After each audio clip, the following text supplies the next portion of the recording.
100కు పైగా దీర్ఘకాలిక సమస్యలకు ఎటువంటి ఆపరేషన్ దుష్ప్రభావాలు లేకుండా హోమియోపతి చికిత్స.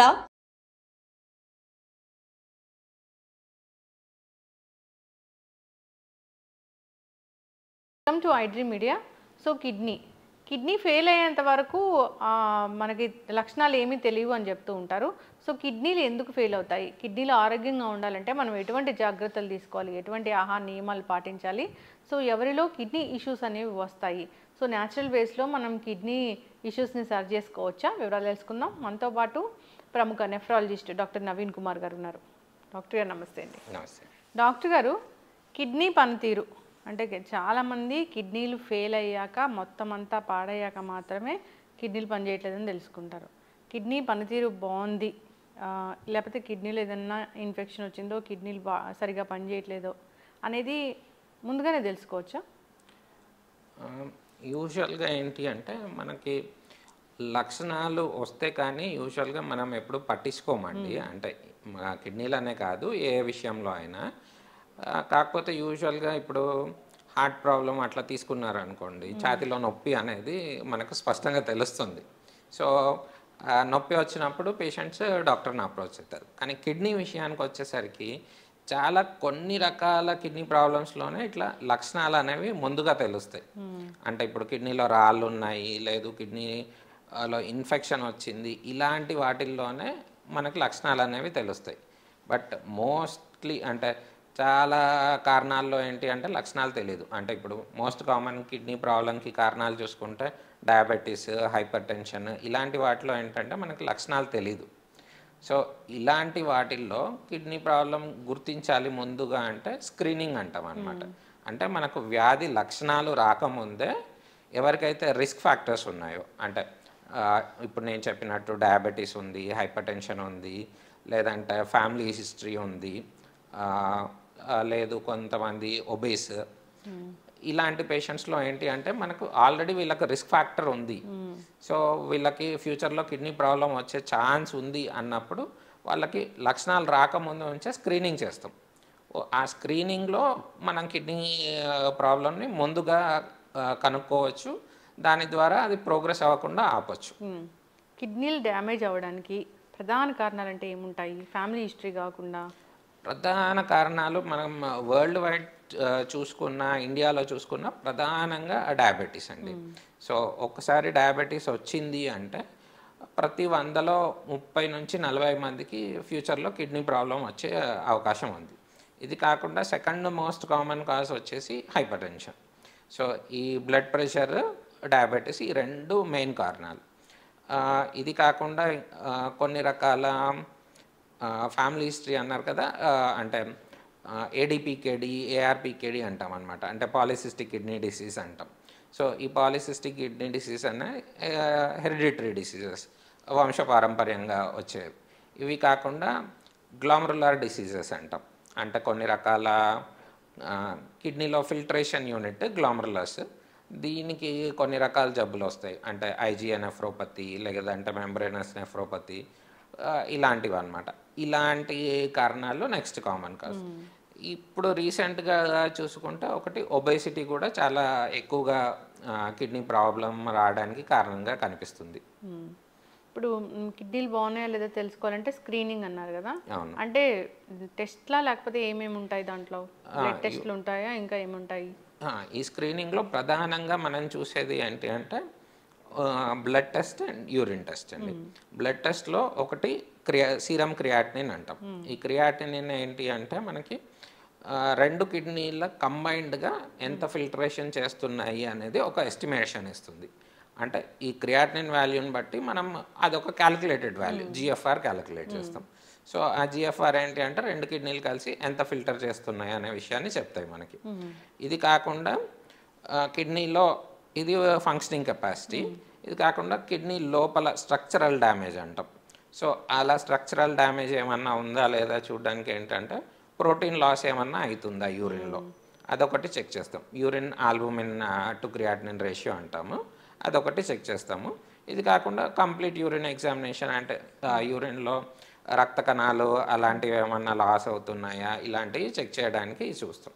సో మెయిన్గా ఇప్పుడు నేను చెప్పినట్టు డయాబెటీస్ హైపర్ టెన్షన్ ఉన్న పేషెంట్స్లో చూసేవి రెండే, సీరం క్రియాటినిన్ ఒకటి, urine albumin to creatinine ratio. ఇది ఎవ్రీ 1 ఇయర్కి ఒకసారి, ఏడాదికి ఒకసారి చెక్ చేస్తే చాలు. Okay. Protein loss only diabetes వాళ్ళలోనేనా, ఇంకా జనరల్గా కూడా చూస్తామా? లేదండి, ఈ ప్రోటీన్ లాస్ అనేది యూజువల్గా ఇప్పుడు నేను చెప్పినట్టు గ్లామరులస్ అనేది కిడ్నీలో ఒక చిన్న, అంటే కిడ్నీలో చిన్న చిన్న ఫంక్షనల్ యూనిట్స్ అంటాం అనమాట, నెఫ్రాన్స్ అంటాం. సో నెఫ్రాన్లో గ్లామరులస్ అనేది ఒక పార్ట్. సో ఈ గ్లామరులస్ ఎప్పుడైతే ఎఫెక్ట్ అవుతుందో అది బేసికల్గా ఒక ఫిల్టర్ లాంటిది అనమాట. సో అదేం చేస్తుంది, మనకి అవసరం లేని వ్యర్థ పదార్థాలని ఫిల్టర్ చేసి అవసరం ఉన్న వాటిని బాడీలో అలాగే ఉండేలాగా చేస్తుంది. సో ఎప్పుడైతే ఈ ఫిల్టర్కి దాని పనితనం ఎఫెక్ట్ అయిందో అప్పుడు ఏంటి, అది లీకీగా తయారవుతుంది. సో ఆ లీకీగా తయారైనప్పుడు ఏంటి అంటే నార్మల్గా వెళ్ళాల్సిన చెత్తతో పాటు ఈ ప్రోటీన్స్ ఏవైతే ఉంటాయో అవి కూడా లీక్ అవ్వడం స్టార్ట్ అవుతాయి యూరిన్లో. సో అప్పుడు యూరిన్లో ప్రోటీన్ వస్తుంది. ఈ ప్రోటీన్ రావడం అనేది అంటే క్వాంటిటీని బట్టి యూజువల్గా కొన్ని రకాల కిడ్నీ డిసీజెస్ అని మనం క్లాసిఫై చేస్తాము. అంటే నెఫ్రాటిక్ రేంజ్ ప్రోటీనూరియా అంటాం. అంటే నెఫ్రాటిక్ సిండ్రోమ్ అని చిన్నపిల్లల్లో చాలామందిలో వినుంటారు మీరు. శరీరం అంతా వాపు వచ్చేసి, కళ్ళ చుట్టూ వాపులు వచ్చేసి, యూరిన్ నురగ రావడము, ఇలాంటివి. ఇవేంటంటే బేసికల్గా ప్రాబ్లం స్టార్ట్ అవ్వడమే ఆ గ్లామరులస్లో స్టార్ట్ అవుతుంది. గ్లామరులో నెఫ్రైటిస్ అంటాం. దీంట్లో చాలా రకాలు ఉంటాయి. అంటే ప్రోటీన్ లాస్ ఎంత ఉంది అనే దాన్ని బట్టి నెఫ్రాటిక్ సిండ్రోమ్, లేదు ప్రోటీన్తో పాటు రక్త కణాలు వెళ్తున్నాయి, కిడ్నీ పనితనం ఎఫెక్ట్ అవుతుంది అంటే నెఫ్రైటిక్ సిండ్రోమ్ అని, ఇలా రకరకాలు ఉంటాయి. కళ్ళు ఉబ్బున్నట్లుగా ఉంటే అంటే ప్రోటీన్ లాస్ ఎక్కువగా అవుతుంది అనుకోండి, ఆ ప్రోటీన్ అనేది ఏం చేస్తుంది అంటే యూజువల్గా మన బాడీలో రక్తంలో ఉండే నీటికి శాతం ఉంటుంది కదా, అది రక్తంలో అలా మెయింటైన్ అయ్యేలాగా చేస్తుంది. ఎప్పుడైతే ప్రోటీన్ లీక్ అవ్వడం స్టార్ట్ అవుతుందో అప్పుడు ఆ నీటి శాతం కూడా అంటే రక్తనాళాల్లోంచి బయటకు రావడం స్టార్ట్ అవుతుంది.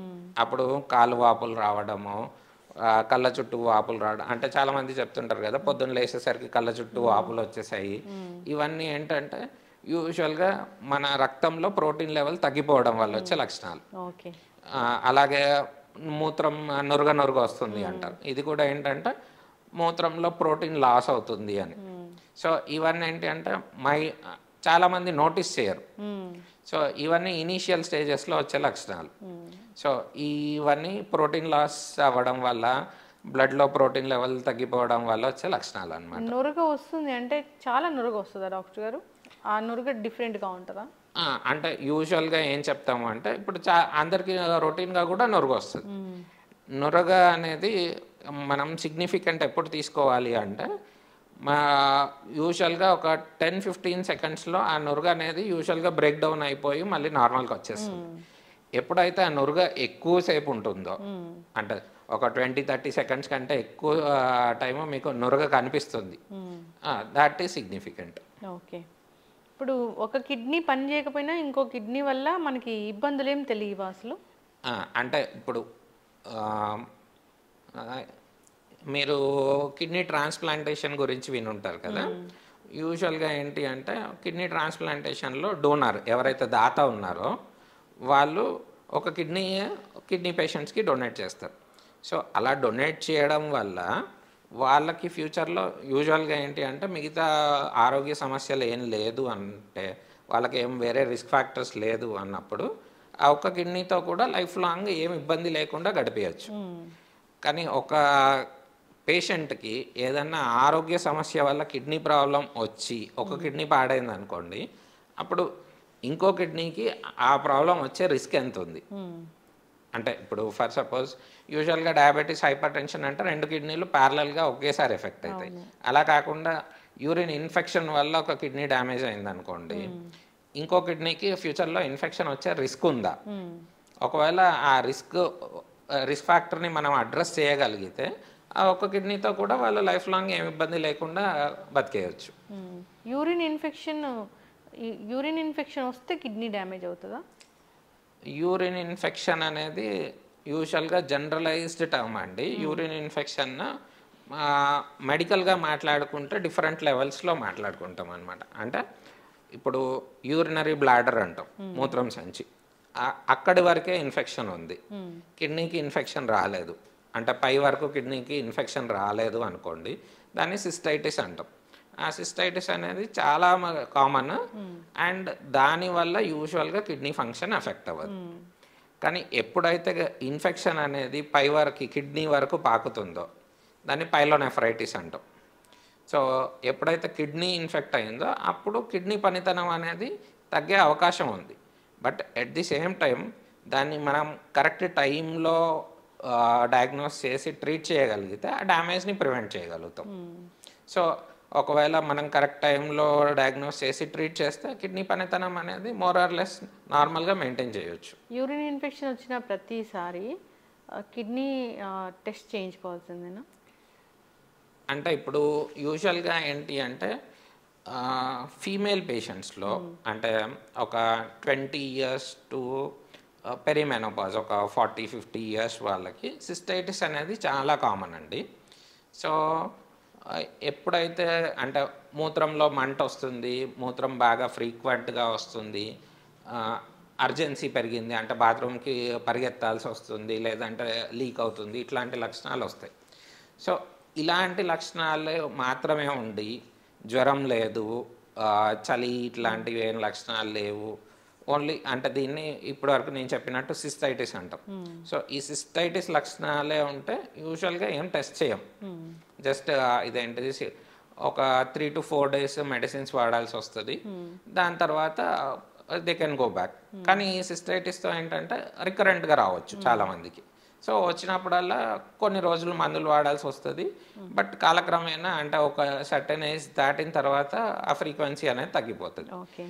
కానీ ఎప్పుడైతే ఒక అడల్ట్ మేల్ పేషెంట్కి యూరిన్ ఇన్ఫెక్షన్ వచ్చిందో, ఎందుకంటే మేల్స్లో యూరిన్ ఇన్ఫెక్షన్ అనేది చాలా అరుదుగా వస్తుంది అండ్ యూజువల్గా ఏదో ఒక ప్రాబ్లం ఉంటే తప్పించి యూరిన్ ఇన్ఫెక్షన్ రాదు. అండ్ అలాగే చిన్నపిల్లల్లో weather male or female kidney urine infection వచ్చింది అంటే వాళ్ళకి డెఫినెట్గా కిడ్నీకి సంబంధించిన పరీక్షలు చేస్తాము. ఇంకా అంటే ఇన్ఫెక్షన్ రావడానికి వేరే రిస్క్ ఫ్యాక్టర్స్ ఏమన్నా ఉన్నాయా, అంటే యూరినరీ బ్లాడర్ ఫంక్షనింగ్ బాగుందా, యూరిన్ బయటకు వెళ్ళే పాత్ క్లియర్గా ఉందా, ఎక్కడైనా ఏదైనా అబ్స్ట్రక్షన్స్ ఉన్నాయా, ఇలాంటివన్నీ టెస్ట్ చేసి చూస్తాం. అంటే ఒకసారి వచ్చినా టెస్ట్ చేస్తాం, ఒకసారి వచ్చినా టెస్ట్ చేస్తాం. అంటే అది పేషెంట్ ప్రొఫైల్ని బట్టి మారిపోతుంది. ఒక అడల్ట్ ఫీమేల్ పేషెంట్ వాళ్ళకి ఇదేంటి కామన్ కాబట్టి మళ్ళీ వాళ్ళకి ఫ్యూచర్ అంటే కిడ్నీ ఇన్ఫెక్షన్ వరకు ప్రోగ్రెస్ అయ్యే రిస్క్ తక్కువ కాబట్టి వాళ్ళకి టెస్ట్ చేయం. అదే ఒక మేల్ పేషెంట్ లేదు చిన్నపిల్లల్లో వస్తుంది అంటే మాత్రం డెఫినెట్గా టెస్ట్ చేస్తాం. మేల్ చిన్నపిల్లల్లో వస్తే కూడా చేస్తాం. అసలు రాకూడదు వాళ్ళకి ఇన్ఫెక్షన్, రాకూడదు. కామనే అంటారు డాక్టర్ గారు. ఒక్కొక్కసారి యూరిన్ ఇన్ఫెక్షన్ కామనే, సర్వసాధారణంగా చూస్తూ ఉంటాము అని అంటారు. అది అంటే సర్వసాధారణంగా ఫీమేల్స్లో, యంగ్ ఫీమేల్స్లో చూస్తాం, అందరికీ కామన్ కాదు. ఎస్. సో యూరిన్ ఇన్ఫెక్షన్ వచ్చింది అంటే టెస్టులు కంపల్సరీ డాక్టర్ చెప్పినట్లు చేయించుకోవాల్సిందే. చాలా మంది కూడా యూరిన్ ఇన్ఫెక్షన్ తగ్గిపోయింది అని లైట్ తీసుకుంటూ ఉంటారు. అంటే యూరిన్ ఇన్ఫెక్షన్ ఏంటి అంటే దానికి మన శరీరంలో చాలా ఏమంటారు డిఫెన్స్ మెకానిజమ్స్ ఉంటాయి అన్నమాట.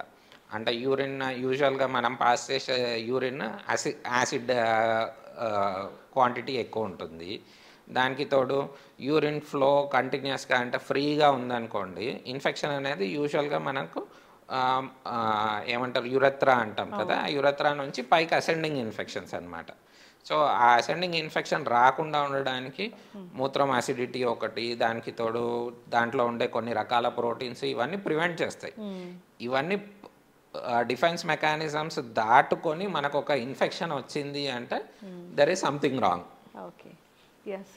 చాలామంది అంటే మనం ఒక 50% ఆఫ్ ద పీపుల్లో విమెన్లో 3 monthsకి ఒకసారి 4 monthsకి ఒకసారి కూడా చెప్తూ ఉంటారు. ఓకే, అదే చెప్తున్నాను. అంటే యంగ్ ఫీమేల్స్లో ఎస్పెషల్గా ఇంకా ఏమంటారు రిప్రొడక్టివ్ ఏజ్ గ్రూప్లో ఉన్న వాళ్ళకి ఈవెన్ ఇదేంటి కొన్ని రకాల ఏమంటాము బర్త్ కంట్రోల్ మెషర్స్ ఇలాంటివి యూస్ చేసినప్పుడు కూడా కొంచెం యూరినరీ ఇన్ఫెక్షన్స్ రిస్క్ ఎక్కువ ఉంటుంది. సో వీళ్ళకి అప్రాక్సిమేట్గా ఏంటి అంటే ఇయర్లీ 2 to 3 times అనేది నార్మల్. అది కాలక్రమేణా అంటే ఒక సర్టన్ ఏజ్ దాటిన తర్వాత ఫ్రీక్వెన్సీ అనేది తగ్గిపోతుంది. సో ఇట్లాంటి వాళ్ళకి యూజువల్గా టెస్ట్ చేయం. కానీ ఎప్పుడైతే నేను చెప్పినట్టు ఇన్ఫెక్షన్ కిడ్నీ వరకు వచ్చిందో, అంటే యూరినరీ బ్లాడర్ దాటి పైకి అసెండ్ అయింది అనుకోండి, అంటే కిడ్నీ ఇన్ఫెక్షన్ వచ్చి అంటే వాళ్ళకు హై గ్రేడ్ ఫీవర్స్ వస్తున్నాయి, వామిటింగ్ సెన్సేషన్, కడుపు ఉబ్బిపోవడము ఇలాంటి లక్షణాలు వస్తున్నాయో, లేదు అంటే కొంతమందికి ఏంటంటే కిడ్నీలో రాళ్ళు ఉండడం వల్ల ఇన్ఫెక్షన్స్ వస్తాయి. ఇలాంటి వాళ్ళకు డెఫినెట్గా ఇదేంటి రిస్క్ ఫ్యాక్టర్స్ ఉన్నాయి, లేకపోతే వేరే లక్షణాలు డేంజర్ సైన్స్ అంటాము, ఇలాంటివి ఉన్న వాళ్ళకి టెస్ట్ చేస్తాం. కిడ్నీలో రాళ్ళు అంటే కిడ్నీలో ఒక రాయి అసలు ఎట్లా వస్తుంది డాక్టర్ గారు? ఇప్పుడు మనం కిడ్నీ పనితనం చూసుకుంటే కిడ్నీ బేసికల్గా ఏం చేస్తుంది అంటే మన శరీరంలో ఉన్న వ్యర్థ పదార్థాలన్నింటినీ కాన్సన్ట్రేట్ చేసి యూరిన్ ద్వారా బయట పంపించేస్తుంది. సో ఎప్పుడైతే ఆ కాన్సన్ట్రేషన్ అనేది ఎక్కువ అవుతుందో అదేంటి ప్రెసిపిటేట్ అయిపోతుంది. సో అది రాయిగా మారిపోతుంది. అంటే యూజువల్గా ఇప్పుడు కిడ్నీ స్టోన్స్లో చాలా రకాలు ఉన్నా కానీ మెయిన్గా ఏంటి కాల్షియం ఆక్సలేట్, కాల్షియం ఫాస్ఫేట్ ఇలా అంటాం అనమాట. సో ఎప్పుడైతే యూరిన్లో కాల్షియం లెవెల్స్ పెరిగిపోతున్నాయి, లేకపోతే ఫాస్ఫేట్ లెవెల్స్, ఆక్సలేట్ లెవెల్స్ ఇట్లాంటివి పెరిగిపోతున్నాయో అంటే అంటే దీనికి లెవెల్స్ పెరిగిపోవడం అనేది ఒకటి, కాల్షియం ఎక్కువ ఎక్స్క్రీట్ అవుతుంది, ఆక్సలేట్ ఎక్కువ అవుతుంది, ఫాస్ఫేట్ ఇలా కాకుండా ఇంకోటి వాటర్ తక్కువ తాగుతున్నాం. సో ఏమవుతుంది అంటే చిక్కగా అయిపోతుంది. కాన్సన్ట్రేషన్ ఎక్కువ అయిపోయినప్పుడు అది ప్రెసిపిటేట్ అయ్యే ఛాన్స్ ఎక్కువ. సో ఆ ప్రెసిపిటేట్ అయ్యి అది సాలిడిఫై అయిపోతుంది, అది రాయిగా మారిపోతుంది. సో ఇదేంటి దీంట్లో చాలా రకాలు ఉంటాయి. అంటే ఇప్పుడు నేను చెప్పినట్టు calcium oxalate, phosphate, triple phosphate stones అని, కొంతమందికి కొన్ని రకాల హెరిడిటరీ డిసీజెస్ వల్ల కూడా స్టోన్స్ వస్తాయి. కాకపోతే యూజువల్గా మనం చూసేది calcium oxalate, triple phosphate stones common అనమాట. సో వీటికి మెయిన్గా మన ఆహార అలవాట్లు, వాటర్ ఇంటేక్, కొంతమందికి కొన్ని రకాల జన్యుపరమైన రిస్క్ ఫ్యాక్టర్స్ తప్పించి దీన్ని ఒక రకంగా లైఫ్ స్టైల్ డిసీజ్ అనే చెప్పుకోవాలి. చక్కగా చెప్పారు డాక్టర్ గారు. కిడ్నీలో స్టోన్ ఏర్పడుతుంటేనే లక్షణాలు కనిపిస్తాయా? కిడ్నీలో యూజువల్గా స్టోన్ తయారయ్యేప్పుడు మనకేం లక్షణాలు తెలీదు. ఈ స్టోన్స్ అనేవి యూజువల్గా దాని లక్షణం ఏంటి అంటే నొప్పి కాజ్ చేస్తుంది. సో ఆ నొప్పి ఎప్పుడు వస్తుంది అంటే స్టోన్ కిడ్నీ నుంచి మూత్రం పైప్ ఉంటుంది, యురేటర్ అంటాం. సో ఆ యురేటర్ ద్వారా మూత్రం కిందకు వచ్చి యూరినరీ బ్లాడర్కి వస్తుంది. సో ఈ స్టోన్ ఎప్పుడైతే కిడ్నీలోంచి కదిలి యురేటర్లోకి వస్తుందో ఆ యురేటర్ అనేది చిన్న పైప్ లాంటిది. సో ఆ స్టోన్ వచ్చి దాన్ని ఇరిటేట్ చేస్తుంది అనమాట. సో అప్పుడు నొప్పి వస్తుంది. లేదు కొంతమందికి ఏంటి ఆ స్టోన్ కిందకి జారిన తర్వాత ఆ యురేటర్లో ఇంకా ఓవర్ టైం దాని సైజ్ పెరుగుతూ ఉంటుంది. అంటే ఇంకా మనం ఇదేంటి కంటిన్యూస్గా సేమ్ లైఫ్ స్టైల్ మెయింటైన్ చేస్తున్నాము అంటే ఓవర్ టైం దాని మీద ఇంకొంచెం కాల్షియం, ఇంకొంచెం ఆక్సలేట్ డిపాజిట్ అవ్వడం వల్ల ఆ స్టోన్ పెరుగుతూ వస్తుంది. అట్లాంటప్పుడు యూజువల్గా నొప్పి తెలియకపోవచ్చు. నొప్పి అనేది యూజువల్గా ఎప్పుడు ఎక్కువగా ఉంటుందంటే చిన్న స్టోన్స్, అది కూడా యూరేటర్లో, అంటే కిడ్నీ నుంచి యూరినరీ బ్లాడర్కి కనెక్షన్ ఉంటుంది. ఆ యురేటర్లో ఎప్పుడైతే స్టోన్ ఆగుతుందో అప్పుడు నొప్పి ఎక్కువగా ఉంటుంది. కొంతమందికి ఏంటంటే ఆ స్టోన్ వచ్చేసి యూరినరీ బ్లాడర్కి వచ్చేసి అక్కడ బయటకి వెళ్ళే దారిలో అడ్డం పడుతుంది. అప్పుడు మూత్రం ఆగిపోవడం, అంటే మనకి పొట్ట ఉబ్బిపోతుంది కానీ మూత్రం పాస్ చేయడానికి ఇబ్బంది వస్తుంది. సో ఇలాంటి లక్షణాలు వస్తాయి. సో ఇవన్నీ ఏంటంటే స్టోన్ పొజిషన్ని బట్టి లక్షణాలు మారిపోతూ ఉంటాయి. అంటే ఇప్పుడు స్టోన్ యూజువల్గా తయారవ్వడం కిడ్నీలో స్టార్ట్ అవుతుంది. కానీ యూరిన్ ఫ్లోని బట్టి, అంటే యూరిన్ పైనుంచి కిందకు వస్తూ ఉంటుంది కదా, దాని ఫ్లోని బట్టి ఈ స్టోన్ కూడా కదులుతుంది. అంటే ఎక్కడ తయారవుతుంది కిడ్నీ, అప్పర్ పార్ట్లో తయారైంది లేదు మిడ్ పార్ట్లో తయారైంది అంటే అది డిస్లొకేట్ అవ్వడానికి అవకాశాలు ఎక్కువ. ఎందుకు? గ్రావిటీ కూడా సపోర్ట్ చేస్తుంది. యూరిన్ ఫ్లోతో పాటు అది కూడా కదిలి వచ్చేస్తుంది. కానీ కిడ్నీ కింద పార్ట్లో తయారైన స్టోన్స్ యూజువల్గా ఏంటంటే యాంటీ గ్రావిటీ పైనుంచి కొంచెం కిందకు వచ్చి ఇలా యూ షేప్లో వచ్చి దాని తర్వాత మూత్రం పైపులోకి రావాలి. సో అవి యూజువల్గా కదలవు. యూరిన్ పాస్ చేస్తే స్టోన్స్ వెళ్ళిపోతాయి డాక్టర్ గారు? యూరిన్ ఫాస్ట్గా పాస్ చేయడం అంటే యూజువల్గా మనం వాటర్ ఎక్కువ తాగినప్పుడు ఏమవుతుంది అంటే, ఒకటి మీరు చెప్పినట్టు స్టోన్స్ కదలవచ్చు, అంటే యూరిన్ క్వాంటిటీ పెరుగుతుంది కాబట్టి. కానీ మెయిన్ ఇంపార్టెంట్ ఏంటంటే ఇవన్నీ డైల్యూట్ అయిపోతాయి. ఇప్పుడు నేను చెప్పినట్టు కాల్షియం కానీ ఆక్సలేట్ కానీ ఇలాంటివన్నీ వాటర్ ఎక్కువ తాగినప్పుడు యూరిన్ క్వాంటిటీ పెరిగినప్పుడు ఏంటి అంటే ఇవి డైల్యూట్ అయిపోతాయి. సో ఇవి గడ్డగట్టే ఛాన్సెస్ అనేది తగ్గిపోతాయి. అండ్ ఆల్రెడీ ఏమన్నా చిన్న చిన్న గడ్డ కట్టినా కానీ అవి కరగడానికి అవకాశం ఎక్కువ. వాటర్ ఎక్కువగా తాగడం అంటే ఎంత తాగాలి? యూజువల్గా మనము వాటర్ క్వాంటిటీ కంటే యూరిన్ ఎంత రావాలనేది చూస్తాం. ఎందుకంటే ఇప్పుడు సమ్మర్లో తీసుకోండి, నేను 2 లీటర్స్ తాగితే యూరిన్ 500 ml రావచ్చు. సో యూజువల్గా ఏంటి అంటే ఒక 2 నుంచి 2.5 లీటర్స్ యూరిన్ రావాలి కిడ్నీ స్టోన్స్ రిస్క్ ఉన్న వాళ్ళకి. సో 2 to 2.5 లీటర్స్ యూరిన్ వస్తే ఏంటి అంటే మనకు రోజువారీ తయారయ్యే వ్యర్థ పదార్థాలన్నీ ఈ రిస్క్ లేకుండా 2.5 లీటర్స్ యూరిన్లో వెళ్ళిపోతాయి. అదే ఇప్పుడు నేను 2.5 లీటర్స్ యూరిన్ రావాలంటే ఫర్ సపోజ్ రైనీ సీజన్ అనుకోండి 3 లీటర్స్ వాటర్ తాగినా సరిపోతుంది. అదే సమ్మర్ వచ్చేసరికి 4 లీటర్స్ తాగాల్సి వస్తుందేమో. సో వాటర్ ఎంత తాగాలనేది మన యూరిన్ క్వాంటిటీని బట్టి అడ్జస్ట్ చేసుకోవాలి. మళ్ళీ ఇంకా అంటే క్రూడ్గా చెప్పుకోవాలంటే కిడ్నీ స్టోన్స్ ఉన్నవాళ్ళు ఎప్పుడు కానీ యూరిన్ ఎల్లోగా రాకుండా చూసుకోవాలి. ఎప్పుడు వైట్గా వస్తుంది అంటే అది డైల్యూట్ యూరిన్. సో వాళ్ళు అట్లా డైల్యూట్ యూరిన్ వచ్చినన్ని రోజులు కిడ్నీ స్టోన్స్ ఫామ్ అయ్యే రిస్క్ అనేది తక్కువ ఉంటుంది. ఓకే, ఎల్లో కలర్లో రాకూడదు. ఎల్లో కలర్ వస్తుంది అంటే ఆ యూరిన్ కాన్సన్ట్రేట్ అవుతుంది అని, అంటే మనము వాటర్ అడిక్వేట్గా తీసుకోవట్లేదు అని. మళ్ళీ చాలా మంది వాటర్ మార్నింగ్ అంతా తీసుకోలేదని ఈవినింగ్ తీసుకుంటూ ఉంటారు ఎక్కువగా. సో అందుకే చెప్పాను ఇప్పుడు కిడ్నీలు హ్యాండిల్ ఎలా చేస్తాయి అంటే, ఇప్పుడు నేను ఫర్ సపోజ్ ఒక 1 డే ఉపవాసం ఉన్నాను, వాటర్ కూడా తీసుకోలేదు. యాజ్ లాంగ్ యాజ్ కిడ్నీలు కరెక్ట్గా పనిచేస్తుంటే మనకు ఆల్రెడీ అవైలబుల్ ఉన్న వాటర్ని కన్సర్వ్ చేసుకుంటాయి. సో ఒకవేళ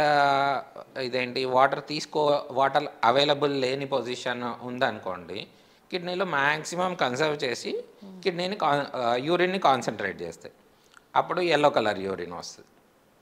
అదే వాటర్ బాగా అవైలబుల్ ఉన్నాయి, రోజు తాగుతున్నాను, సో ఎక్స్ట్రా ఉన్న వాటర్ అంతా యూరిన్లో వెళ్ళిపోతుంది. సో ఇప్పుడు మీరు చెప్పినట్టు మార్నింగ్ అంతా తీసుకోలేదు అనుకోండి, మార్నింగ్ అంతా మీకు కాన్సన్ట్రేటెడ్ యూరిన్ వస్తుంది. ఆ కాన్సన్ట్రేటెడ్ యూరిన్ వచ్చినప్పుడు మళ్ళీ ప్రెసిపిటేట్ అయ్యే ఛాన్స్ ఉంటుంది. సో కిడ్నీ స్టోన్స్ వస్తాయి. సో ఎప్పుడు కానీ డైల్యూట్ యూరిన్ పాస్ అయ్యేలాగా చూసుకోవాలి. మళ్ళీ ఇంకోటి ఏంటంటే ఉప్పు తగ్గించాలి.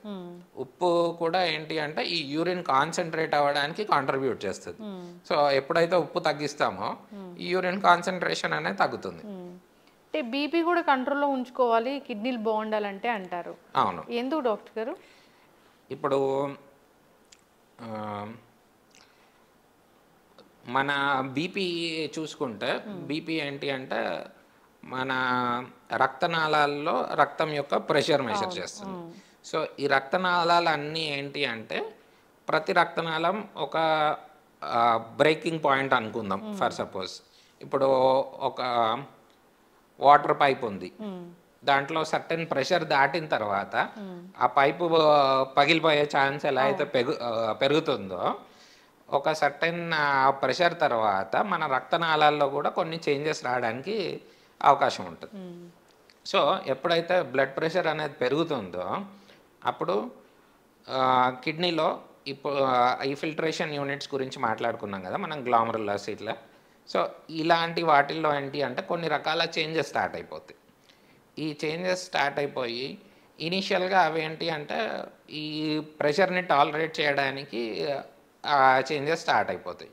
కానీ ఈ చేంజెస్ వల్ల ఏమవుతుంది అంటే ఓవర్ టైం కిడ్నీ పనితనం అనేది తగ్గిపోతుంది. మళ్ళీ ఈ బ్లడ్ ప్రెషర్ వల్ల ఓన్లీ కిడ్నీలోనే కాదు, యూజువల్గా హార్ట్ మీద, ఈవెన్ అంటే మోస్ట్ కామన్గా బీపీ పెరగడం వల్ల వచ్చే సిగ్నిఫికెంట్ కాంప్లికేషన్ ఏంటి అంటే బ్రెయిన్లో బ్లీడ్స్.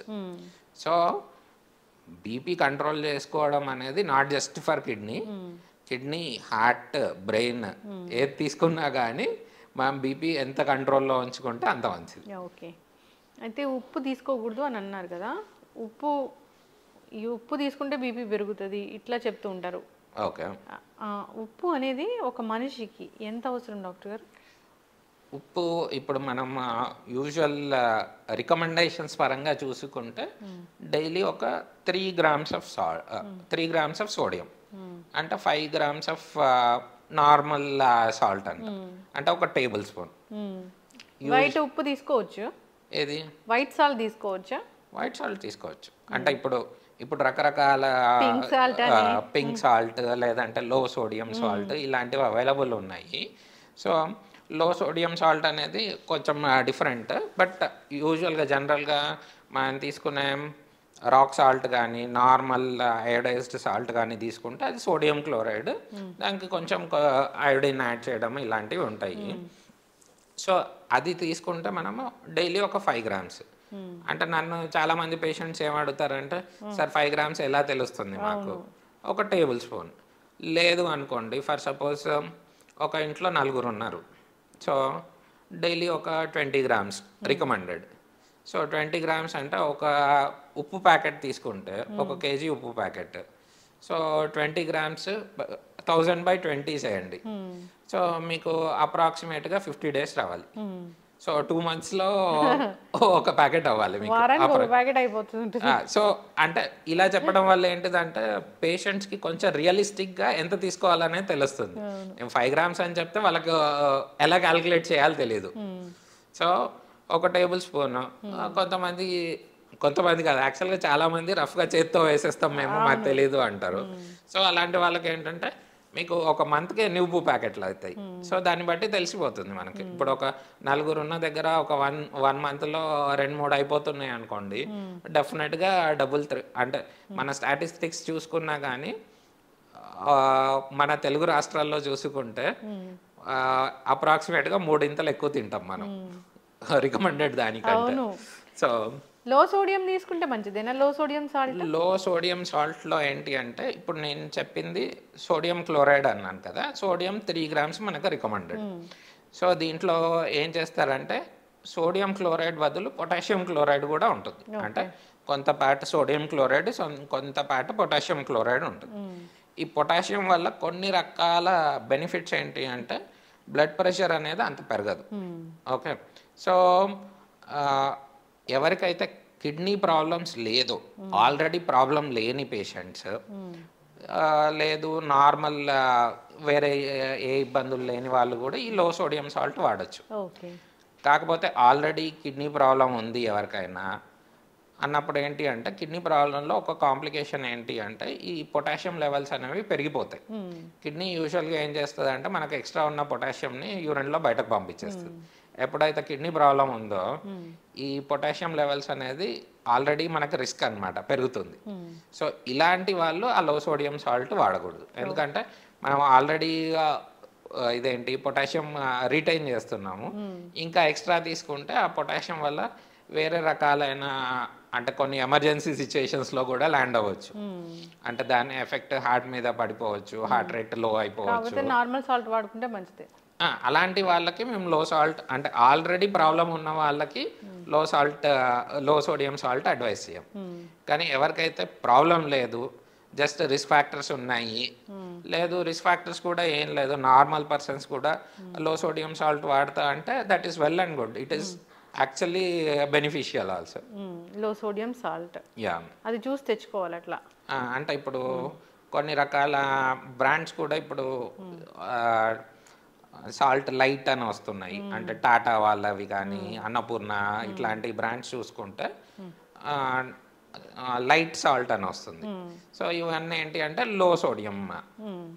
డాక్టర్ గారు ఉప్పు అంటే అసలు చిన్నపిల్లలకైతే 1 ఇయర్ వరకు ఉప్పు ఇవ్వకూడదని చెప్తారు. అంటే 6 మంత్స్కి మనం బ్రెస్ట్ ఫీడింగ్ ఇచ్చిన 6 మంత్స్ తర్వాత అన్నప్రాసన తర్వాత ఇస్తాము. కానీ ఉప్పు అసలు ఇవ్వకూడదు 1 ఇయర్ వరకు. తీపి కూడా ఇవ్వకూడదని చెప్తారు.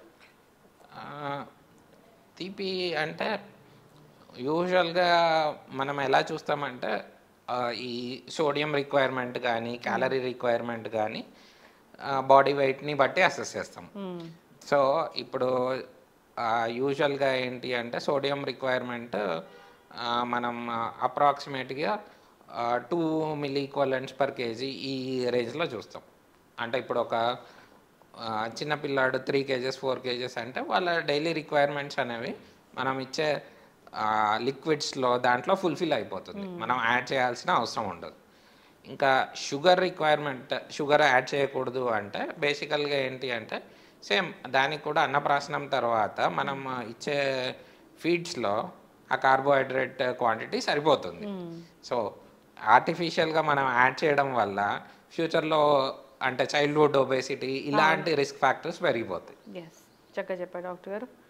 ఇప్పుడు ఎప్పుడైనా ఒక ఎమర్జెన్సీ సిచ్యువేషన్ వచ్చింది, కిడ్నీ పాడైపోయింది మొత్తం అన్నప్పుడు, ఒక కిడ్నీ బాగానే ఉంది అన్నప్పుడు ఒక కిడ్నీతోనే పేషెంట్ నుంచి అలా నార్మల్ లైఫ్ లీడ్ చేయొచ్చు ఆయన? ఇప్పుడు కిడ్నీ యూజువల్గా ఒక్క కిడ్నీ పాడైపోయింది, ఇంకో కిడ్నీ పూర్తిగా ఏం ప్రాబ్లం లేకుండా ఉంది అనే సిచ్యువేషన్స్ చాలా అరుదండి. ఎందుకంటే పాడైతే 2 పాడైపోతాయి. అంటే కొన్ని రకాల ఇన్ఫెక్షన్స్లో ఒక్క సైడే ఇన్ఫెక్షన్ వచ్చింది అన్నప్పుడు అలాంటి సిచ్యువేషన్స్ ఉంటాయి. కాకపోతే అలాంటి సిచ్యువేషన్స్లో కూడా ఏంటి అంటే రెండవ కిడ్నీ పనితనం అనేది ఇదేంటిది 100% నార్మల్ కాకపోయినా టు సమ్ ఎక్స్టెంట్ ప్రిజర్వ్డ్ ఉండొచ్చు. అలాంటి వాళ్ళల్లో ఇదేంటి జిఎఫ్ఆర్ అంటాం, అంటే కిడ్నీ ఫిల్టరేషన్ కెపాసిటీ. సో ఆ జిఎఫ్ఆర్ లెవెల్స్ ఎంత ఉన్నాయి అనే దాన్ని బట్టి కొంతమందికి ఇదేంటిది మెడిసిన్స్తో మెయింటైన్ చేయొచ్చు. కాకపోతే యూజువల్గా ఏంటి అంటే ఒకసారి కిడ్నీ మీద కొంచెం ఎఫెక్ట్ పడింది, మళ్ళీ సింగిల్ కిడ్నీ ఉంది అనుకోండి, ఫ్యూచర్లో అంటే మన ఆహారపు అలవాట్లు లేదు మన లైఫ్ స్టైల్ని బట్టి దాని మీద ఒత్తిడి పడకుండా ఆపగలిగితే మనం ఎన్ని రోజులైనా మెయింటైన్ చేయొచ్చు.